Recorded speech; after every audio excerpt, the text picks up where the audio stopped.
7.5 months pregnant when the storm hit, Emily Russell says it was like a scary movie. The water started coming up the vents in the house where the basement had completely got overtook, and then you just started hearing parts of the house getting tore off over there, and it started kicking in the doors from the pressure of the water, and it was just crazy. But as fast as Tropical Storm Helene's floodwaters upended her world, volunteers swept in to help put it back together. We've had so many people just really bless our family, and we've had God with us every step of the way. So when President Donald Trump talks about abolishing the Federal Emergency Management Agency, Russell is just fine with it. I mean, honestly, it's not helped a lot of us around here, so even if he got rid of FEMA, it wouldn't hurt or help us in any way.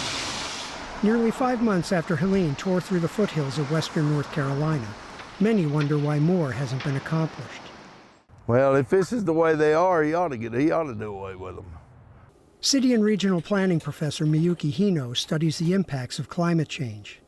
She says most of this frustration comes from misconceptions about what FEMA's role actually is. Federal assistance is really designed to meet immediate needs for habitability. So it is certainly not the case that FEMA is going to come in and put everything back to the perfect state that it was in before. They will be the first to tell you that your homeowner's insurance and your flood insurance should be your primary resources for recovering. The agency says more than 153,000 North Carolina households are receiving Helene-related aid.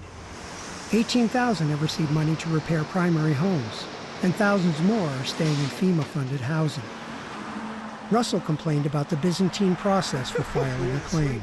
I thought we were going to be lucky and get help from them because I filed it right away. We had an inspector out here within the first 2 or 3 weeks. Parts of her claim have been rejected. Others are still listed as pending. Government and FEMA-wise, there's been no help. But Hino says there are strict rules to follow. In the aftermath of disasters, a lot of the administrative steps that are taken are to ensure that assistance is going to eligible households for eligible costs. And those are processes that take time, unfortunately. Bailey got the maximum loss amount, $42,500, and the offer of a FEMA trailer. But he says the money wouldn't buy him a real replacement, and the loaner doesn't cut it. They say, oh, we'll get you a camper, but in 18 months they come and get it. How's that helping me? And this right here is how far the water washed our land away. The red dirt has been put back. It was down level with the river. Like Russell and Bailey, Vicki Revis lost just about everything. And like them, she has volunteers to thank for what comfort she now enjoys.